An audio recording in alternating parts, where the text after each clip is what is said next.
All right, welcome everyone. The Lake Mills Aztalan Historical Society and tonight's co-host, which is the LD Fargo Library here in town, would like to say thank you for supporting us and showing your interest in our program tonight. We also would like to invite you to come out to Aztalan Day, which is coming up on Sunday, July 15th. We have our food, homemade pies, and this year's presentation is about the mounds around Rock Lake by Kurt Sampson. We also have some historical vendors and crafts as well.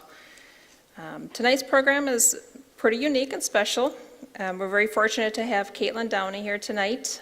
She contacted me about doing her thesis paper and if we had any history about black settlers and former slaves here in Lake Mills, and we had a little bit to add, and she had a lot to add. And then we were fortunate enough that Mr. C. Edward Lawrence contacted me out of the blue, who had a lot of information about his family, who was from Lake Mills, and Caitlin's been able to compile all this and create the presentation she's going to have tonight. So without further ado, I'd like to say welcome Caitlin. Caitlin's a Lake Mills graduate, recent graduate of Edgewood College. What was your degree? History. In history. And we look forward to having her do more research in our area, hopefully, and continue to build on her career. So, Caitlin?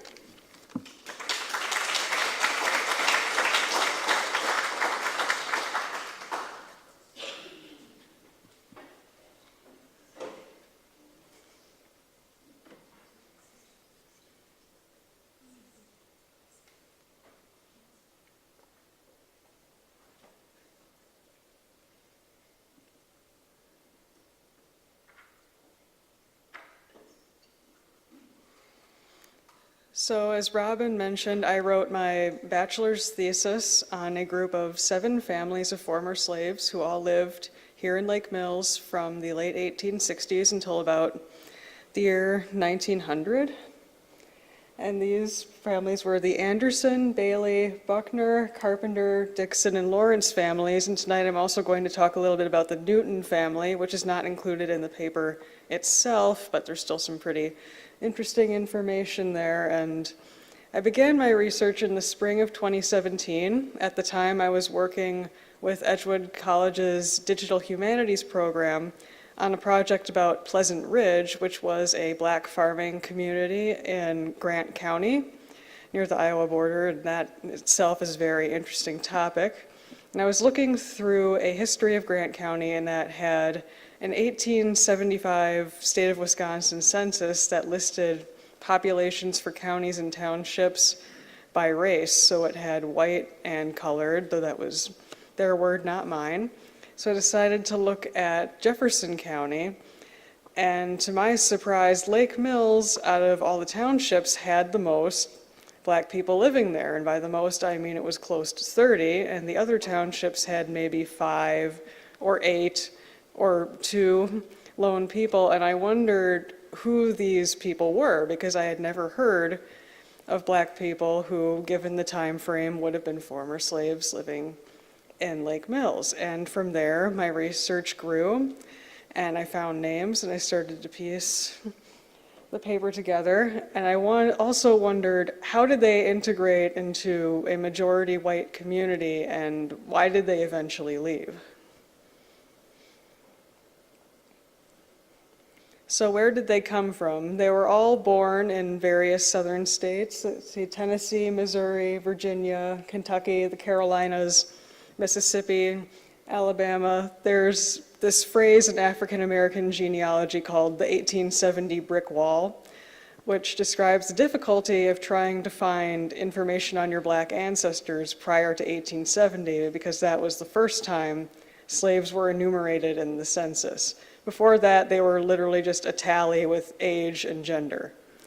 So as much as I would have liked to, I only found information about the slaveholders for one family, the Dixon family. And as I said, they all arrived after the Civil War, late 1860s, stayed in Lake Mills until about 1900. Gabriel Bailey was likely the first person to arrive, and he was followed shortly by the Lawrence, Dixon, Buckner, Carpenter, Anderson, and Newton families. So I'll start with the Anderson family. John Anderson was born in Missouri around 1850, and he first arrived in Fond du Lac by 1870. And because he first lived in Fond du Lac and his oldest child was born there, it's possible he was one of the contrabands brought to Fond du Lac by Union chaplain Elder Rogers. And contrabands were slaves who escaped to Union camps during the Civil War, and they were legally considered contraband of war. John married a white German woman, Mary Uter, and they moved to Lake Mills about 1870. They had 6 children: Gertrude, Arthur, George, Guy, Blanche, and Joseph. John died sometime between 1890 and 1900. I never found out when exactly he died. And afterward, Mary moved to Madison with her children, and she remarried, and that's where she stayed until her death. Her and her children are buried in Forest Hill Cemetery in Madison, which is actually only a couple blocks from Edgewood College. The Bailey family, I think, is a very interesting but also a very sad story. As I said, Gabriel Bailey was one of the first Black people in Lake Mills. He enlisted in Company F, Wisconsin's only Black Civil War regiment, in August 1864. He was a replacement for Enoch B. Fargo. If you did not want to serve in this Union Army, you could hire someone as a replacement, and a lot of white men did hire Black men to replace them. After his military service, he married a white woman, Angeline Colton, in the spring of 1867, and they had 3 children. And they lived in peace and anonymity until December 1886, when Gabriel and Angeline were committed to the Jefferson County Poor Farm, and their son went to a state-run children's home up in Sparta, Monroe County. And apparently they were quite poor. They had lived in poverty for some time, and despite their neighbors' best efforts to try to keep them afloat, it didn't work out. And then a month later, in January 1887, Gabriel died of an unknown illness that he contracted before going to the poor farm, but it doesn't stop there. Angeline was sent to the Northern Hospital for the Insane, which is now Winnebago Mental Health Institute up in Oshkosh, in February of 1887. She was legally adjudged insane. Apparently, she thought someone was trying to kill her, and a few years later, she was transferred back to the Jefferson County Insane Asylum, where she lived for the rest of her life. And I say that because she never appeared in any later censuses, and she and Gabriel are likely buried in the county potter's field in an unmarked location. Their son, Larkin, stayed at the children's home in Sparta until March of 1891, when he escaped, and that's the last I ever heard of him. There's a lot of open ends in that one. I wish I could have closed. I actually called Winnebago, and they told me that the statute of limitations does not expire on health records in Wisconsin, so even though Angeline has been deceased for many years, I could not access her records to learn more details about what her mental illness was or what happened to her. Okay, now on a happier note, the Buckner family. They left Missouri shortly after the Civil War with their teenage daughters, Eveline and Matilda. Their son, George, was born in Janesville in 1868. After they moved to Lake Mills, Eveline married Charles Denning, a free Black man from New York who was also a Civil War veteran, September of 1869. George married Harriet Atkins, daughter of Hannah Dixon and Alfred Atkins. Alfred Atkins is the man on the poster for this event. They later divorced, and George raised his children as a single father in Madison, and Alfred and Amelia spent the rest of their lives in Lake Mills as free people. Here's another fairly interesting story, the Carpenter family. George Carpenter was a Civil War veteran. He served in Company K of the 53rd Regiment United States Colored Troops. They first went to Baraboo when they came to Wisconsin, and all of their children were born in Wisconsin. Ella, Belle, George Jr., John, and Martha. George Sr., unlike most of the men in this presentation, actually owned property. He sold it to his longtime neighbor, August Lang, in 1884, and then he moved back to Baraboo to become a minister. He died 4 years later in the autumn of 1888, and his remains were brought back to Lake Mills. His son George Jr. caused a minor scandal when he eloped with Clara Pippin, a white girl from Viola, Richland County, in June 1900, and someone, maybe her parents, was so upset at their union that they called the police to try to stop it. And the police passed through the Watertown area looking for them, but they couldn't do anything about it because she was old enough to be legally married. And the news of this appeared in the Watertown Republican, Eau Claire Leader, Monroe Weekly Times, and the Oshkosh Daily Northwestern newspapers. That's how big of a deal a black man marrying a white woman was in Wisconsin in 1900, even though interracial marriage wasn't illegal. The Dixon family is the only family I was able to find information about the slaveholder on. Benjamin Dixon was born in 1812 in Tennessee and was sold to William Dixon of Franklin County, Alabama. He was one of the largest slaveholders in Franklin County, and he owned an arms factory and made weapons for the Confederacy. During the Civil War, they fled to the large contraband camp in Cairo, Illinois. And then they first settled in Rock Prairie, Rock County, and then moved to Lake Mills about 1867.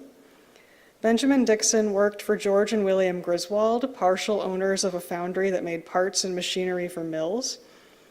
He was affectionately known as Uncle Ben, and he once remarked to the Lake Mills leader that his owner refused to sell him even for $1,500, which when you think about 1850s money was quite a lot. His wife, Sarah Jane, did some cleaning work for the city. She died in April 1893. And Benjamin Dixon lived to be 90 years old. He died in 1901.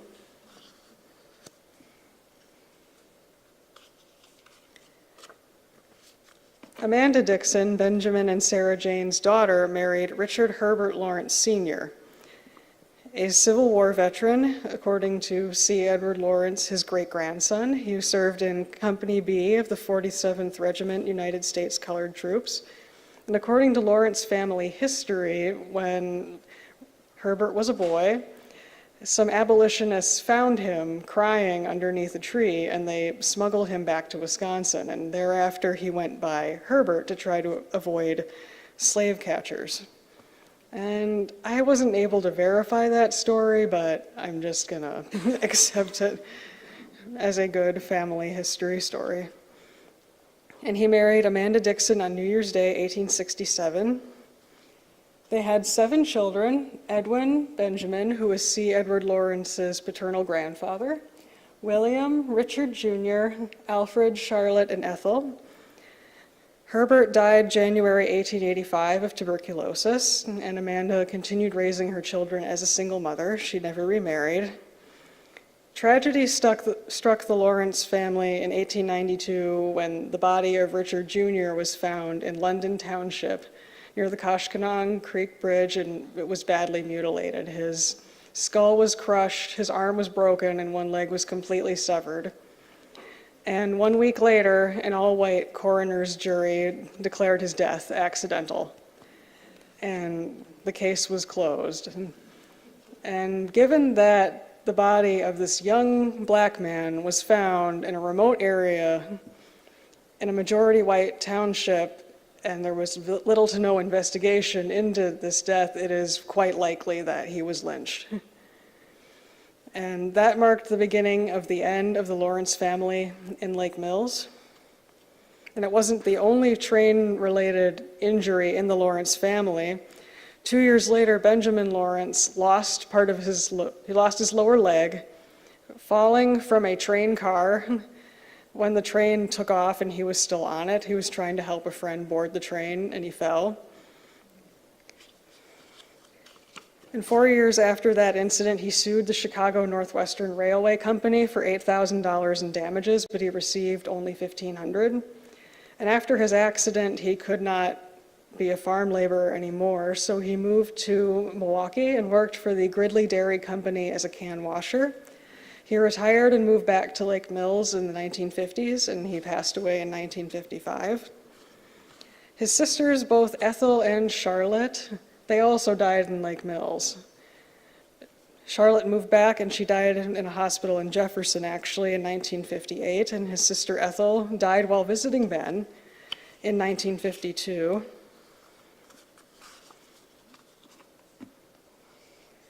The Newton family is kind of another sad story.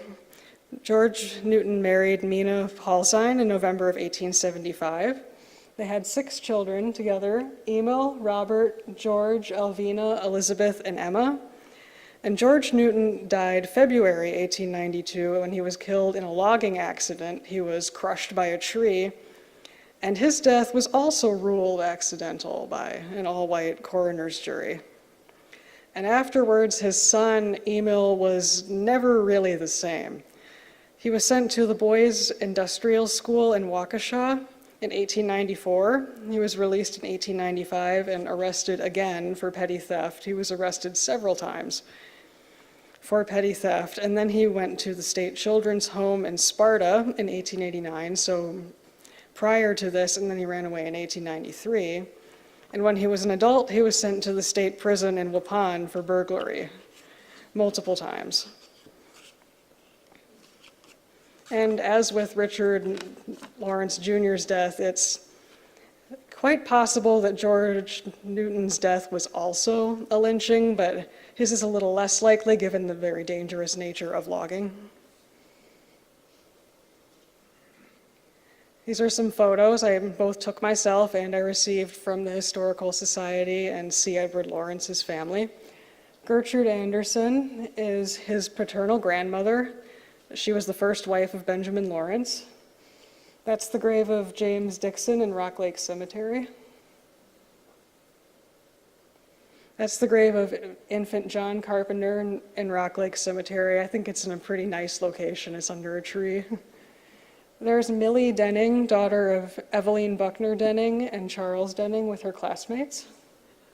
There's Alfred Atkins, the man on the poster, husband of Hannah Dixon, and that's their graves together in Rock Lake Cemetery. Benjamin Lawrence, C. Edward Lawrence's paternal grandfather, and Benjamin Lawrence's father, Arthur Toby Lawrence, with his classmates. There is Amanda Dixon Lawrence's grave in Rock Lake Cemetery. She is buried next to her son, Benjamin, and her daughter-in-law, Frances. So how did these black former slaves integrate into an all-white community? They actually integrated fairly well. Benjamin Dixon led his confirmation class at the Methodist Church, which was actually mostly former slaves. And the Lawrence, Carpenter, and Denning families baptized their children in the church, or they were themselves baptized. Benjamin Dixon, Charles Denning, Herbert Lawrence, and another man, William Alcorn, who I didn't find too much information about, all ran for city council. Sadly, they never won, but I don't blame it on their being black. The votes were always heavily skewed in favor of the winner. Like the winner would get 150, and then maybe Benjamin Dixon would get 2. There was a short-lived Lake Mills Colored Concert Company that gave a performance in Delavan, and it would also perform at the Emancipation Day celebrations held every year in August or early September. And these were the most significant demonstration of community integration. And these celebrations would include music, a parade, speeches, someone would read the Emancipation Proclamation, they'd have food, dancing. And it was organized by Benjamin Dixon and later his son James. Charles Denning and James Ellis of Fort Atkinson would regularly give speeches. And this was so significant because it wasn't just for the black people living in Lake Mills or Jefferson County. A lot of white people would attend, and here's this very important pivotal moment in black history that is now being celebrated and recognized by the greater white community. So what went wrong? There is a period in African American history called the Nadir, which was from about 1875 till about 1954, 1955. Do I have that right, Andy? That's a pretty extensive definition that you have there. I don't know if I go there, but yeah. Dr. Andrew Witt was my project advisor, and I invited him. So this is the lowest point in American race relations. This is when you see Jim Crow in the South. This is when you see lynchings, and in the north, this unique phenomenon called the sundown town. And sundown towns were towns or suburbs or even an entire county that would purposefully ban a certain ethnic group from settling there. And this wasn't just black people, it was also Jewish people, East Asians, Latinos, Catholics, and yes, I say Catholic and ethnic group together because Catholics were often Southern or Eastern Europeans. There were several large sundown towns in Wisconsin: Sheboygan, Manitowoc, Appleton, Fond du Lac, La Crosse, Beaver Dam, and Greendale, which is a suburb of Milwaukee, were all sundown towns. Sometimes this exclusive policy was codified into law, and sometimes it was not. It really depended on the place. Some places considered it a selling point, like they would put it in their brochure, like, "We do not have Jews living in our town."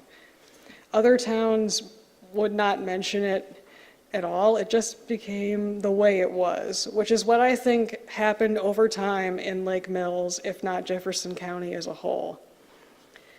And they did that by making the town an unsafe and unwelcoming place to try to force out black people.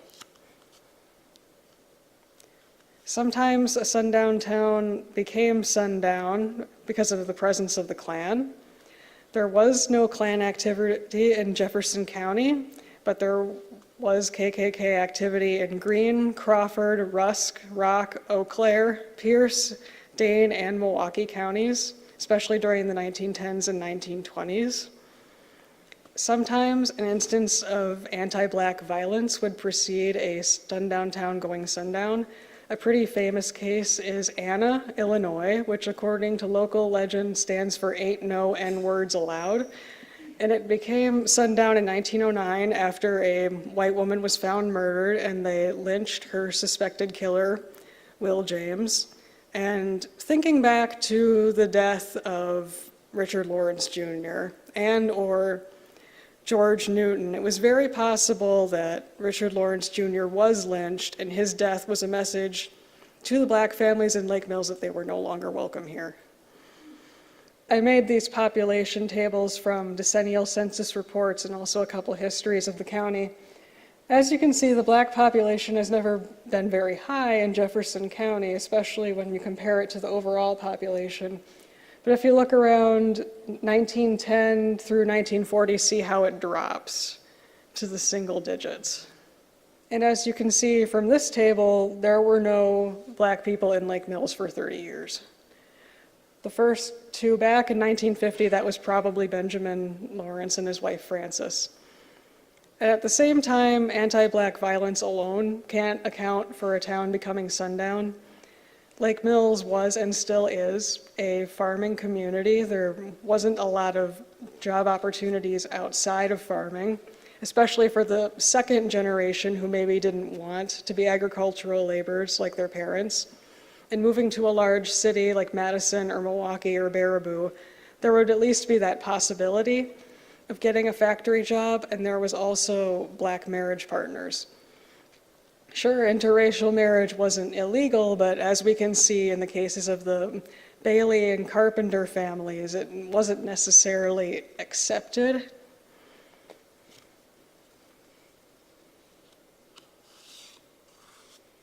And I'd like to thank the Lake Mills Aztalan Historical Society for inviting me to give this presentation, and if anyone has any questions, I'd be happy to try and answer them for you.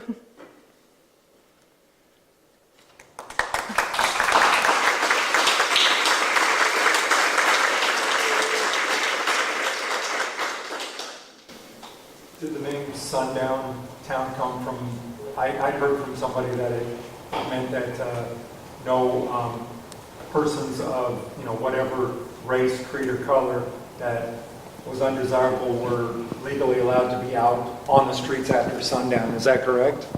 Yes, it's like, don't let the sun go down on you in our town. Supposedly there was a sign outside Beaver Dam that said that. And the people moving to Lake Mills originally, right after the Civil War, do you know what particularly brought them to Lake Mills in particular from the south? I mean, how would they even know Lake Mills, and why would they come here, and what would be the draw for them?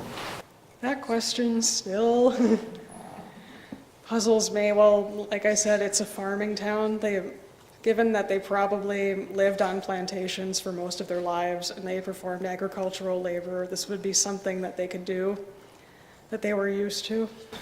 Do you find that it's like similar situations in other farming communities around in Wisconsin that kind of it repeated itself, that they kind of dispersed through a lot of farming communities after the Civil War? Oh yeah, it seemed like in all sorts of small towns across Wisconsin after the Civil War, like all of a sudden they'd have 10 black people when previously they were none, and these people were in all likelihood former slaves, but again, like as soon as you hit the 20th century, then they start to leave. I might have missed it, but were these families related? By marriage, like Benjamin Lawrence married Gertrude Anderson, and well, they eventually divorced, but they did have children together. And Amanda Dixon married Herbert Lawrence, and Eveline Buckner married Charles Denning. So the first generation, sort of, they got together, but then the second generation, I guess that would be a motivation to leave so that they could marry someone else who was black that they weren't like cousins with. You mentioned an insane asylum in Jefferson County. Do you know any more about that? Not too much. I mean, it was kind of a catch-all at first, the poor farm. It housed criminals, like disabled people, mentally ill, people who were poor and homeless, and the asylum was there for some time. The Potter's Field is still extant. Some of the graves are marked, but most are not. Speaking to that, I work at the Horde Museum, and the county has published a book about it, and it had different names, like you said, and we have just been working with a volunteer to index it, because nobody's done that, and a lot of these are articles compiled by a volunteer out of Jefferson, but it was a poor farm, an insane asylum, people came through town and died and were indigent, so we're trying to figure out really who is there and who's buried there, so I'd like to talk to you about that a little bit later. Where was that located? It's where the county home is, and part of it is right now where they've built a new county, like where they store the salt, you know, that storage shed or whatever, and then in that coming up, they found some, and they've marked some of the graves, but like she said, most are not Where's marked. It's near the Jefferson County Annex, I believe, isn't it? We're not talking about St. Colette. No. No, that was a private, but it's in that area.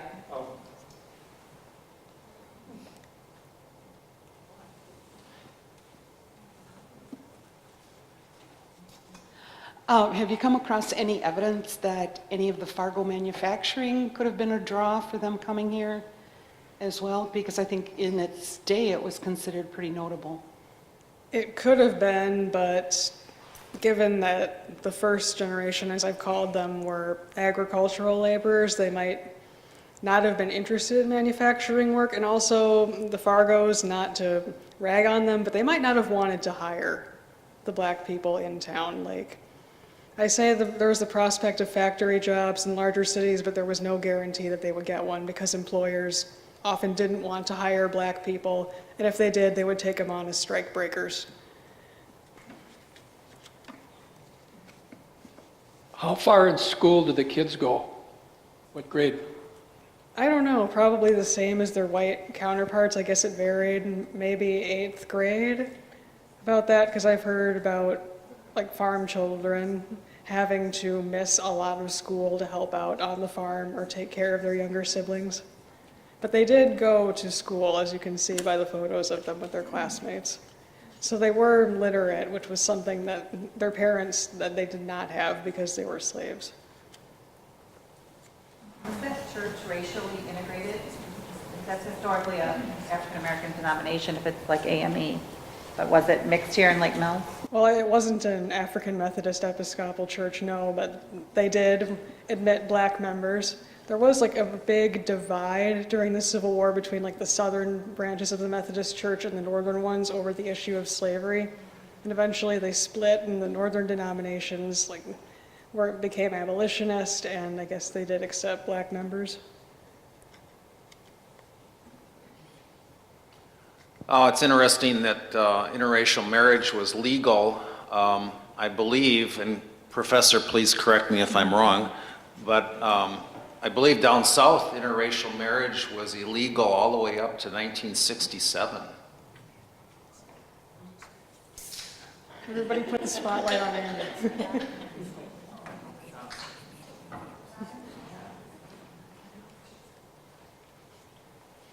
Hi. Some of us remember when Ben Lawrence lived here in Lake Mills. He lived up the street in a house that was across the street from the Catholic Church.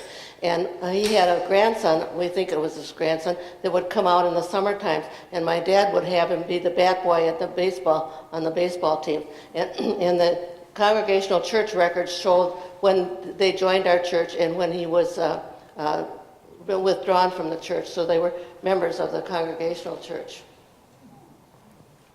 Other questions? All right, we'd like to thank Caitlin. She did a wonderful job, and we also have copies of her paper at the local library as well as at our archives at the museum. Thank you, Caitlin.